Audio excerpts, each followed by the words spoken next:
Nous avons accueilli, que l'Université de Béja a accueilli et que j'ai le plaisir de coordonner au nom de l'Université de Béja.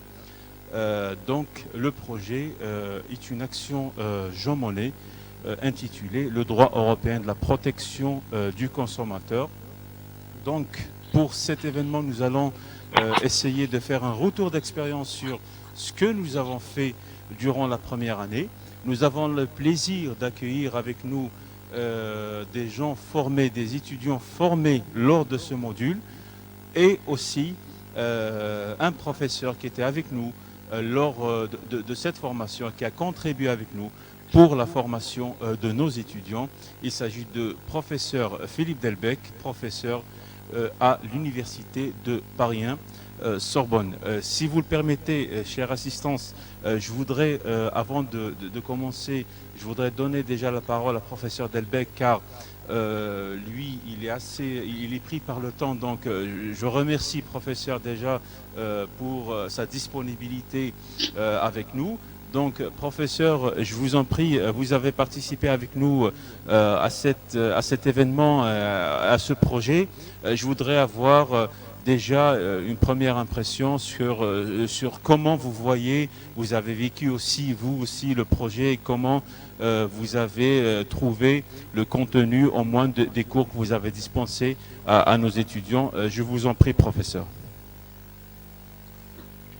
Merci beaucoup d'abord de me donner la parole et puis merci aussi de m'avoir permis d'intervenir dans cette formation qui était particulièrement intéressante.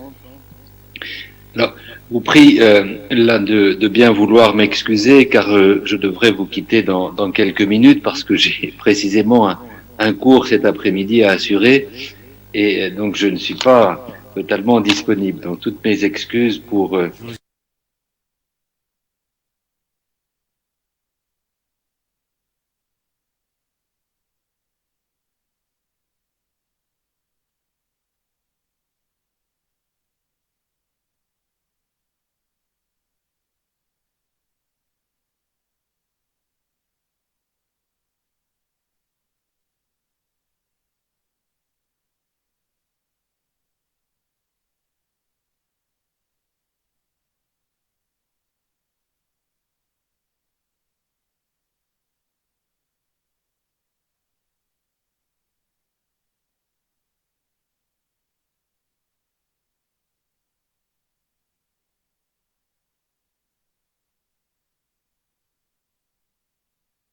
déjà très intéressant. Mais j'espère que nous aurons des occasions dans l'avenir pour communiquer en présentiel, pour reprendre l'expression actuelle. Et on fait avec les moyens qui sont déjà d'excellente qualité. Et là, je voudrais une fois encore féliciter votre université et vous féliciter vous particulièrement, Monsieur Atmani, pour tout ce que vous faites. Alors sur le thème, je crois que le thème était particulièrement bien choisi parce que la protection du consommateur a pris beaucoup d'ampleur depuis quelque temps et se pose maintenant, une fois que cette politique a été mise en œuvre, se pose un certain nombre de questions d'ordre juridique. C'est bien d'avoir une politique de protection des personnes faibles et des consommateurs. Ça, il faut effectivement s'inscrire dans ce mouvement, et je sais que le droit algérien s'inscrit dans ce mouvement. Cela dit, il faut maintenant apprécier les questions juridiques qui se posent. Elles sont assez nombreuses, concernant notamment la définition même du consommateur. On a pu envisager cette question. Est-ce que seules les personnes physiques sont concernées? Est-ce qu'il faut intégrer les personnes morales, notamment les associations, dans la protection des consommateurs? C'est une question qui se pose. Est-ce qu'on peut assimiler le non professionnel au consommateur?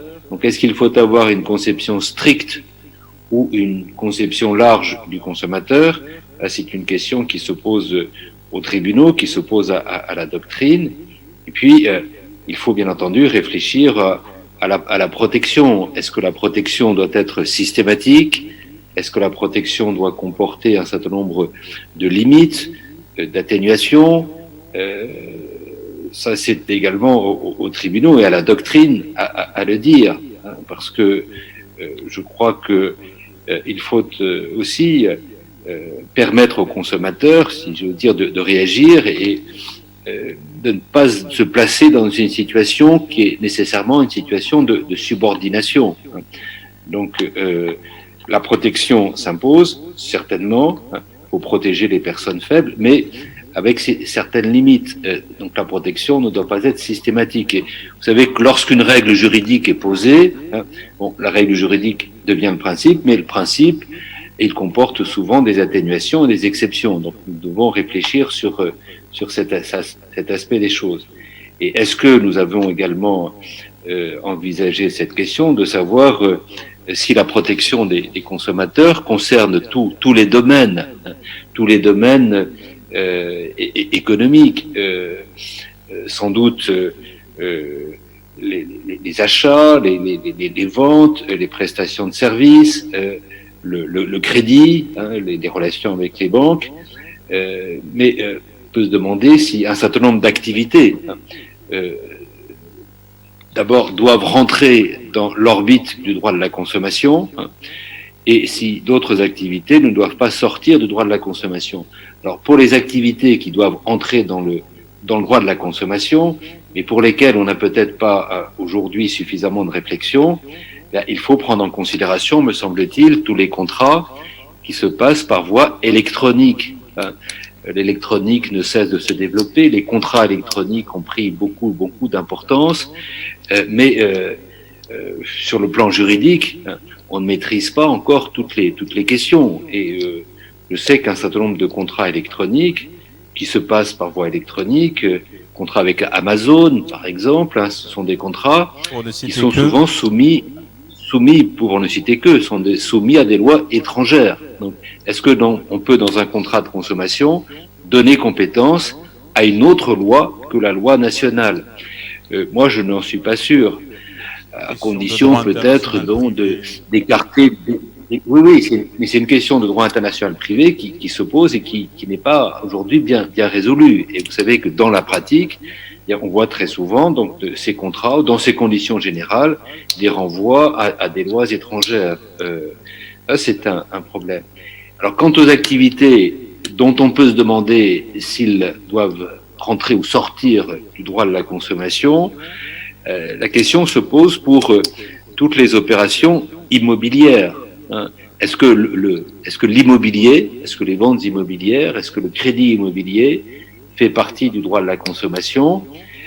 Certains ont des réserves, une partie de la doctrine est réservée sur cette question. La jurisprudence n'est pas toujours très précise. Je pense que là, il y a une réflexion qui mérite d'être engagée. Autrement dit, vous voyez, vous avez choisi un thème qui est très riche et qui est très important, et qui participe encore une fois d'une politique qui mérite d'être approuvée. Mais il y a un certain nombre de questions d'ordre juridique maintenant qui se posent. Les juristes, ils doivent répondre à des besoins économiques, bien entendu. Pas qu'il y ait un décalage entre l'économie et le droit, mais les juristes doivent apporter des réponses précises pour que, précisément, la protection du consommateur soit assurée dans de bonnes conditions. Peut-être pas de manière systématique, mais d'une manière cohérente et d'une manière équilibrée pour qu'il y ait de bonnes relations entre les professionnels et les consommateurs pour que, précisément, les activités économiques ne soient pas freinées par les règles juridiques, mais soient au contraire encadrées par les règles juridiques pour que ces activités se développent dans de bonnes conditions. Ça, c'est un point important, me semble-t-il. Le droit, comme vous le savez, le droit, il doit répondre aux besoins économiques et ne doit pas être un frein à l'égard des activités économiques. Donc il faut trouver un bon équilibre. C'est là que les juristes ont leur mot à dire et les étudiants ont commencé à le faire. Nous, professeurs, nous le faisons aussi de concert avec eux.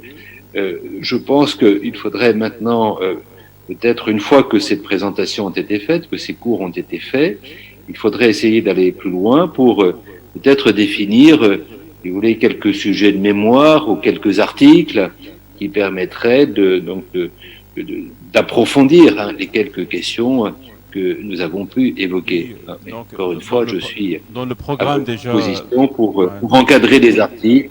Voilà, c'est ça. dans le programme Voilà. déjà initialement Donc, merci prévu, beaucoup. Hein. il est prévu la publication d'articles et d'un ouvrage collectif avec tous les enseignants ayant intervenu dans le projet. Donc nous ferons ça à la fin du projet, pour l'année prochaine, lors de la 3e année. Ça serait une concrétisation ou bien l'apothéose de ce projet. Donc professeur, si vous n'avez pas quelque chose à rajouter, je voudrais moi-même vous remercier pour votre disponibilité, pour votre générosité. Je m'excuse d'avoir pris un peu de votre temps parce que je sais que vous êtes vraiment très chargé pour la journée du jeudi. Donc je vous remercie beaucoup pour votre présence aujourd'hui. Et je vous dis à très bientôt et bon courage à vous. Et n'oubliez pas que on commence la 2e année du projet dès la semaine prochaine. Donc je vous communiquerai les dates d'intervention de chacun de nos collègues enseignants intervenant dans le projet. Donc merci encore et donc toutes mes félicitations et tous mes encouragements à vos étudiants. Qui sont là, qui vous remercient aussi. Prochainement. Merci beaucoup, professeur. Alhamdoulilah. Hein, voilà. Merci beaucoup. Au revoir. Merci. Au revoir. Au revoir. Merci. Donc nous remercions professeur Delbecq pour son intervention. Encore une fois, avec nous, in situ ici à l'université de Béjaïa, nous avons fait le choix d'accueillir certains de nos étudiants, de nos brillants étudiants qui se sont intéressés au module et au projet Jean Monnet d'une façon générale. Donc nous avons le plaisir d'accueillir avec nous M. Ouchi Halamin qui était avec nous pour le projet. Et M. Ouchi Halamin, l'importance de M. Ouchi Halamin dans le projet, c'est qu'il est le relais de l'association algérienne de protection du consommateur APOS, qui est la plus grande association d'organisation de protection de consommateurs ici en Algérie. Nous avons eu le plaisir d'accueillir M. Halamin, qui a été donc le relais et le représentant de la société civile dans le projet. Donc M. Ouchiha, bienvenue, Aslama comme on dit chez nous. Et alors un petit mot sur le projet, sur l'intérêt, etc. Il faudra allumer votre microphone si c'est possible. Maintenant, alors, oui, voilà. Je vous remercie, M. Afimane Bilal. Bon, c'est mon ancien enseignant en droit civil et aussi un confrère. Voilà, bon, M. Delbecq, le professeur Delbecq, il a fait un résumé sur le parcours de l'Union européenne de protection de consommateurs. Moi personnellement, comme je suis dans l'association ou bien l'organisation nationale, nationale de protection de consommateurs, en faisant une petite comparaison par rapport à la législation qui est en vigueur ici en Algérie, on est un petit peu loin. Revenons au tout début des conférences, c'est que quand on a commencé la conférence par rapport à la législation européenne, le processus que la législation prenne dès le début dans des commissions, en arrivant au Parlement, ensuite le Sénat et la première lecture, la deuxième lecture, tout ce qui s'ensuit, là on voit vraiment l'Union européenne donne de l'importance à la législation en ce qui concerne le consommateur. Il donne vraiment de l'importance. En deuxième lieu aussi, je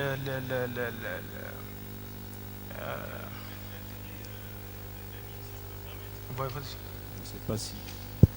Donc l'intérêt aussi, c'est de découvrir une autre législation, un autre point de vue par rapport à la législation algérienne. Nous devons signaler que ici en Algérie, nous avons aussi un florilège de textes de lois et de réglementations pour encadrer le droit des consommateurs, mais nous avons aussi découvert une certaine protection 2.0 et pourquoi pas 3.0 en ce qui concerne la protection du consommateur dans l'Union européenne. Donc c'est une expérience que nous avons tous vécue et dont nous avons tiré aussi quelques conséquences en ce qui concerne la protection du consommateur. Exactement. Bon, si on parle de ça, si on parle de la richesse de la loi, par exemple, en France, vraiment, il y a des matières à faire. Exact.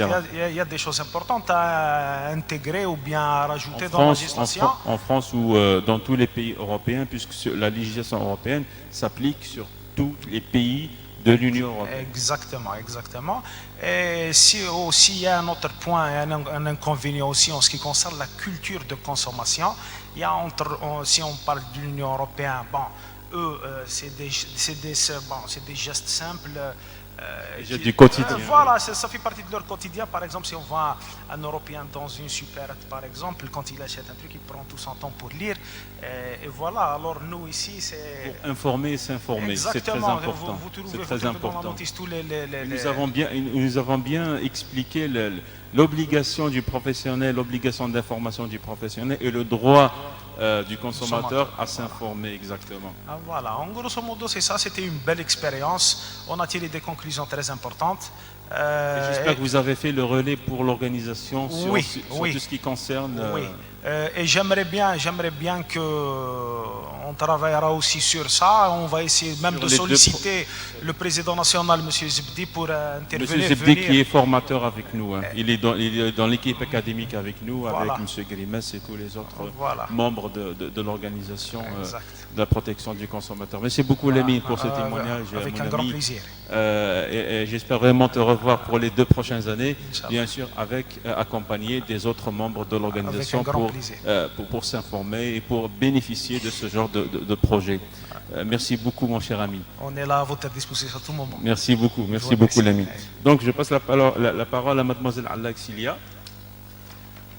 Donc Célia qui était avec nous aussi étudiante en M2, tu as terminé Célia? Oui, c'est ça? Terminé. Vous avez soutenu votre mémoire? Oui, c'est bon. Ah ben, ça devrait faire plaisir de revenir à l'université. Oui, vous avez quitté il y a quelques jours. Oui. Donc Célia, toi aussi, qu'est-ce que tu as tiré de cette expérience? Qu'est-ce que tu penses de cette expérience? Exprime-toi librement. Qu'est-ce que ton ressenti par rapport à ça? Je sais que pour nos étudiants qui n'ont pas peut-être l'habitude au début avec ce genre de projet, peut-être qu'il y a eu, je ne vais pas dire des réticences, mais certaines interrogations, certaines peurs. Mais en fin de compte, je pense que c'était une belle expérience. N'est-ce pas, Célia? Oui. Vas-y. Bonjour. D'abord, je salue M. Delbecq. M. Delbecq, qui nous a et notre avocat, M. Asmani, notre chère étudiante. Je suis heureuse d'être avec vous dans cette réunion d'expérience. Alors, pour mon expérience dans le droit consommateur... Ton ressenti à toi par rapport au projet? J'ai beaucoup appris des choses ou bien des informations que je n'ai pas déjà connues. Voilà, tu n'as pas connu ça avant? Oui. Donc c'est des informations que tu as eues, des nouvelles informations? Oui, c'est des nouvelles informations. C'est des nouvelles qu'on... Nouveaux textes à voir, nouveaux objets de protection aussi. Des droits peut-être? Oui, j'ai connu... La protection de la vie privée des gens, etc. Oui. C'est très important. Le droit de consommateur, le droit de vendeur. Par exemple, déjà, j'ai pas connu que quand je pars, par exemple, pour faire des achats, je connais pas ce que quand j'achète quelque chose ou bien un truc comme ça, je connais pas si j'ai le droit de changer ou bien de c'est le droit à la rétractation. De renouveler la somme quand, dans le cas que j'ai fait regretter de cette truc. Okay. D'après cette formation, j'ai vu que... Donc tu as appris des choses quand même? J'ai appris beaucoup de choses, beaucoup de choses qu'il faut... C'est une expérience à renouveler? Oui, c'est une expérience vous vraiment... êtes toujours la bienvenue si vous voulez refaire l'expérience avec nous pour les 2 prochaines années. Bien sûr, avec plaisir. Donc j'ai de la chance de participer à ce projet-là. Parce que vraiment, j'ai appris beaucoup de choses dans le droit de consommateur. Droit de consommation, oui, européen. Droit de consommation Et tu as fait quand même un peu la comparaison entre le droit européen de la protection du consommateur et le droit algérien. Tu as constaté un peu les différences qu'il y avait? Oui, il y a beaucoup de différences. Vraiment, il faudra réformer aussi le droit algérien de la protection du consommateur pour qu'on s'améliore, pour qu'on protège mieux, oui, c'est ça? Oui, mais c'est aussi l'objectif du module ou bien du projet, c'est de faire constater à l'étudiant la marge, marge qu'il faudra franchir très prochainement dans le cadre de la protection du consommateur. Voilà. Oui, l'étudiant, il faut connaître ses droits vers le vendeur. Exactement ça. Ouais, c'est exactement. Parce que des fois, le vendeur, il fait des conditions abusives. Conditions abusives. Abusives vers le... Il faudra réagir. Oui, il faudra agir. Merci beaucoup Célia. Merci à toi pour ton aussi. témoignage. J'ai aussi le plaisir d'accueillir mon étudiante, Ayrej Kamilia. Donc Kamilia que je connais très timide et qui a très peur aujourd'hui, mais tu peux aussi nous apporter ton témoignage, Kamilia, par rapport au projet. Tu étais parmi aussi les étudiantes qui étaient toujours là, toujours présentes. Merci. Même dans les cours à distance. Je sais que tu as une extinction de voix aussi, désolé, mais il faudra... Il y a le microphone qui est avec toi, donc tu pourras, il n'y a pas de souci. Bonjour. Bonjour Célia. Merci pour l'invitation. Je remercie aussi le monsieur Delbecq, l'avocat, et mes chers amis étudiantes. Dans ce projet, j'ai pris beaucoup d'informations, surtout j'ai pris que la personne morale il n'est pas considéré comme un consommateur. Et là, le problème est toujours, est toujours posé, n'est pas réglé. Hein. Oui, j'ai pris aussi mes droits d'après ce projet. En tant que consommateur, ouais. Oui. Tu as appris tes droits en tant que consommatrice. Oui. Encore. Ça. Et par rapport je sais pas, par rapport je vois aussi au format, par rapport au format, on a fait des cours en présentiel au début, qui étaient toujours accompagnés d'un cours explicatif ou bien d'un cours à distance via le e-learning et via le chat du e-learning de l'université. Tu en penses quoi de ce système d'apprentissage? Est-ce que le cours à distance a été bénéfique aussi? Il est bénéfique. Voilà, donc on est plus à l'aise dans le cours à distance. Peut-être dans le cours en présentiel, on est un peu timide, on ne pose pas des questions, mais au cours du cours à distance, on pose les questions beaucoup plus facilement via un écran. C'est ça? Oui, c'est ça. Je vois aussi que l'Européen donne beaucoup plus l'importance au consommateur. Mieux que nous ici à l'Algérie. Oui, mais aussi c'est l'avantage. Hein, c'est de voir ce que font les autres. Parce qu'il y a beaucoup de gens qui se sont posé la question pourquoi, par exemple, étudier le droit européen de la protection du consommateur, etc. Mais c'est aussi pour voir où sont les autres nations qui sont vraiment développées en matière de protection, en matière de droit de la protection du consommateur, et où on en est nous. Je sais qu'il y a quand même beaucoup de textes, comme je l'ai dit, il y a beaucoup de textes qui traitent de la protection du consommateur en Algérie, mais on devrait peut-être repenser, comme l'a dit professeur Delbecq, même en Europe, on devrait repenser la protection du consommateur et réadapter les textes à l'avenir, ou bien au présent déjà, et à l'avenir de la protection du consommateur. Il y aura sûrement des sujets sur lesquels il y aura des différends en ce qui concerne la protection. Merci beaucoup Kamilia pour ton témoignage. Merci. Donc je passe la parole à Rouen Célia qui est aussi avec nous. Bonjour Célia, aussi elle a été avec nous durant tout le projet, très assidue. Je te remercie Célia pour ta présence, comment dire, pour ton engagement dans le projet. Tu as toujours été présente avec nous, que ce soit dans les cours. Donc nous avons commencé par des cours en présentiel durant les 6 premiers cours. Ensuite on est passé au mode, donc c'était un cours en hybride, on est passé en mode à distance. Malgré toutes les difficultés causées sûrement par les difficultés techniques à se connecter, mais tu es toujours parmi nous. Donc aussi, qu'est-ce que tu penses du projet, toi, Célia? D'abord, je remercie l'Université de Béjaïa d'avoir, et vous-même, Monsieur Bilal, donc vous avez donné la chance aux étudiants d'étudier ce projet. D'ailleurs, c'est la seule université qui étudiait ce module. D'accord, donc on veut remercier. Donc on remercie aussi... C'est nous qui vous remercions d'être présents avec nous. Donc on remercie aussi Monsieur Delberg et tout notre professeur. Staff académique aussi avec professeur Belliman, professeur Houria Issaad, professeur Kalimes, docteur Zebdi Mustafa, professeur Delberg, tout le monde était là. Voilà, donc moi j'ai vécu, à part de l'importance de ce module, donc on était une famille. J'ai vu que même si on n'est pas là présent à l'université, mais on était toujours en cours, on se parle, on se découvre, même si on était à la maison, etc.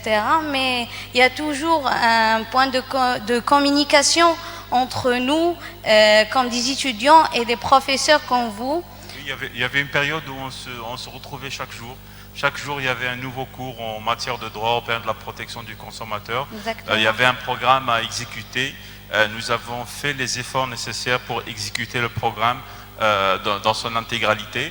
Donc c'est pour ça qu'il y avait une période où on se voyait presque chaque jour pour les cours à distance. Et voilà, c'est ce qui constitue aussi le lien de communication entre tous les membres. Concernant le projet Jean Monnet, donc ce module, on a découvert beaucoup de choses. Donc on a fait une comparaison, sachant qu'on a déjà étudié le droit de consommateur en Algérie, mais il nous a permis... En M1, en première année master, vous avez étudié voilà, le droit. Et ce module, il nous a permis de découvrir le consommateur européen, le droit de consommateur européen. Donc on a fait la comparaison entre les deux droits et c'était vraiment bien. C'était T'as bien découvert passé. des choses quand même. Oui, bien sûr, avec l'AIBERC des professeurs, donc machallah, donc on a découvert beaucoup de choses. Que ce soit d'un côté étudiante ou bien un simple consommateur, donc on a découvert beaucoup de choses.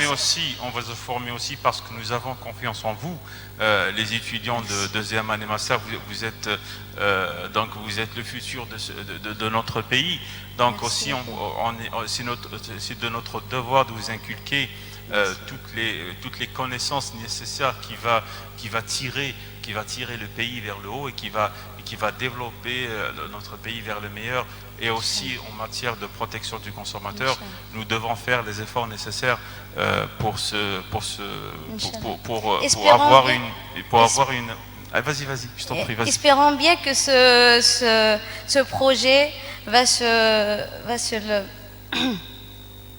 généraliser. Se généraliser. Aussi, là, je dois signaler que c'est vrai, tu mets l'accent sur un point très important, c'est que pour vous, deuxième année master en droit privé, vous êtes les seuls qui ont eu le plaisir et l'honneur d'accueillir cette expérience, d'accueillir ce module-là.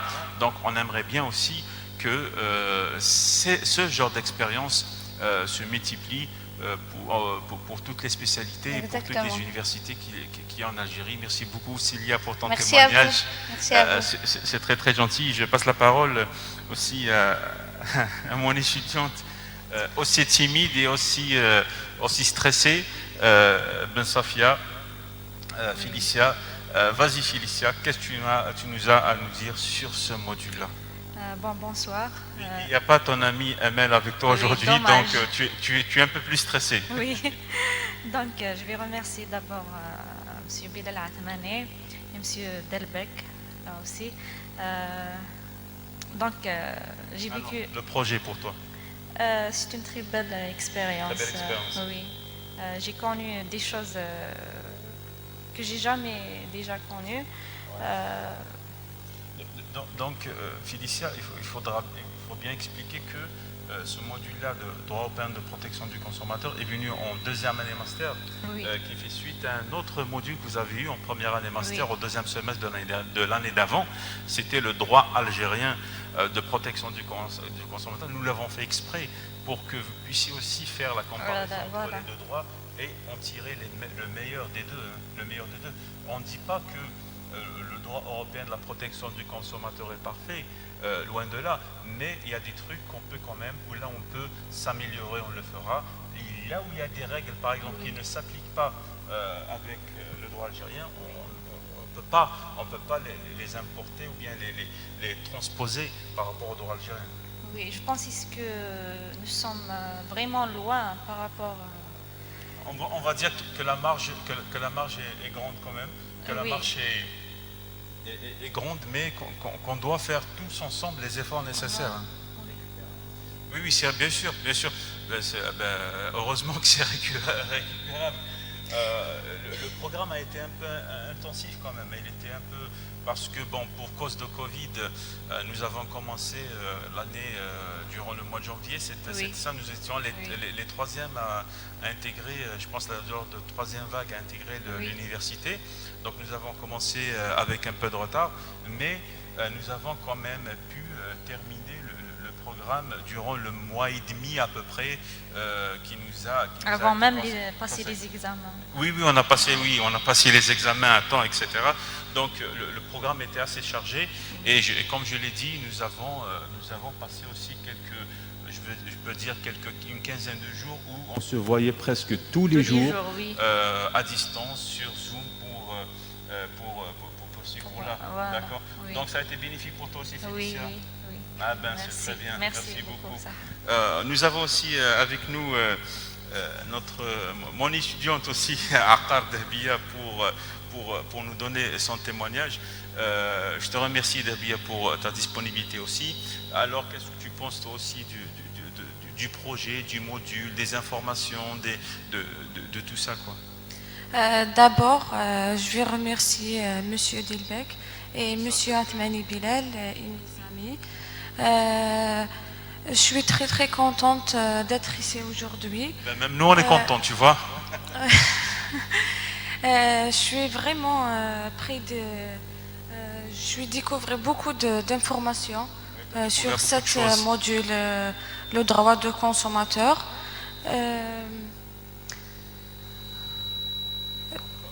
Vraiment... Donc en fin de compte, le projet, c'est pas que des cours normaux que vous avez l'habitude normalement d'avoir en première, deuxième, troisième année. Donc, la pandémie nous a forcé à changer notre méthode de travail aussi. Est-ce que tu penses que le programme est quand même assez consistant? Je rappelle que nous avons eu les 15 cours, 15 conférences, plus un séminaire final qui était l'apothéose au mois de mars 2021. Donc la charge de travail n'était pas si facile que ça. Il y a eu beaucoup de charges, beaucoup de cours. Et le travail à distance, est-ce que tu as aussi suivi le travail à distance sur e-learning? Qu'est-ce que tu penses de ce travail-là? Par exemple, est-ce que tu penses que il viendra un temps où ça va devenir un standard, c'est-à-dire que lorsque l'enseignant termine son cours, par exemple en présentiel, il peut se voir, par exemple, il peut rencontrer ses étudiants le soir, par exemple, quand on est un peu plus à l'aise, un peu plus détendu, autour, avec un écran. Moi, sincèrement, j'ai constaté ça. Lors des cours à distance qui ont été faits, c'est-à-dire, je parle des cours que nous faisions le soir, après le cours, sur e-learning, j'ai découvert aussi que les étudiants étaient beaucoup plus plus à l'aise pour poser des questions, pour s'interroger sur tout ce qui se passe. Donc vous, en tant qu'étudiant, comment vous avez ressenti ça? Est-ce que vous pensez que c'est une bonne chose de... Oui, bien sûr, c'est une bonne chance. Donc ça permet à tout le monde aussi de revoir le cours qu'il a fait. Oui, oui. C'est ça. Pour pouvoir préparer, poser les questions nécessaires en ce qui concerne le cours, c'est ça? Oui, c'est ça. Et en matière de droit de consommateur, droit à la rétractation, droit à l'information, donc c'est de nouvelles informations que tu as eues. Est-ce que là, la question est posée pour tout le monde.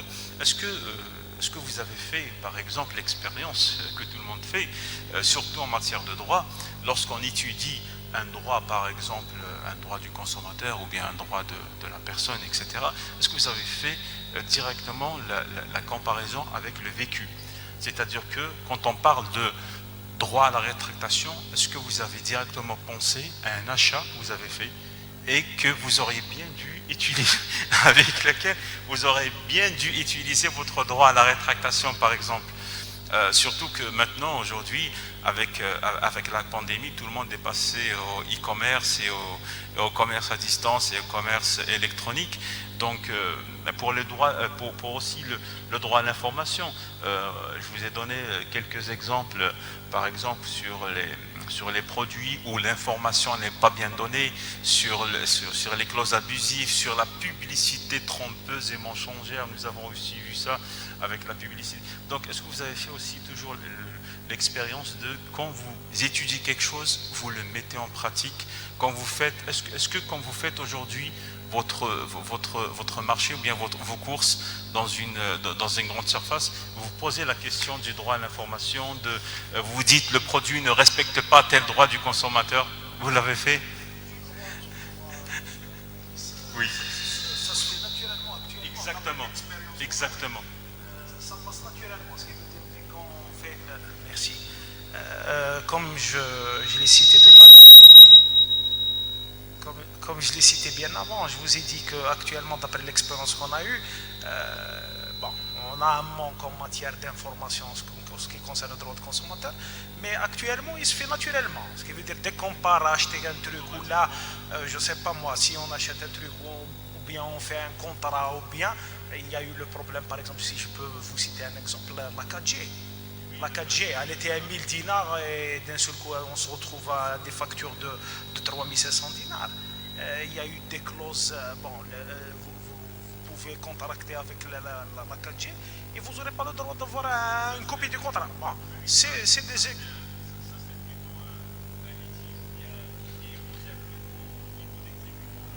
Voilà.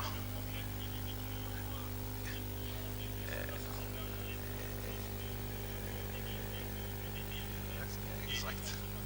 Voilà. Voilà. Exactement.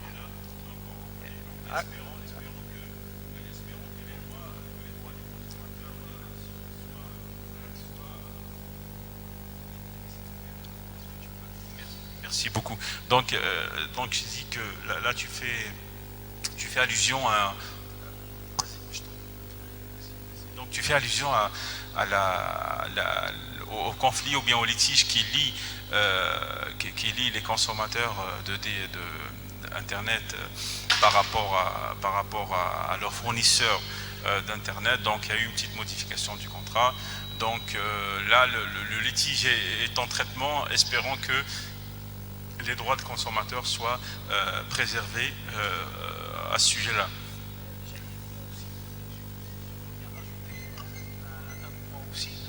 J'aimerais bien que ce module ne se fait pas ne se limite pas au niveau de l'université, mais bien évidemment, il faut toucher toute la société.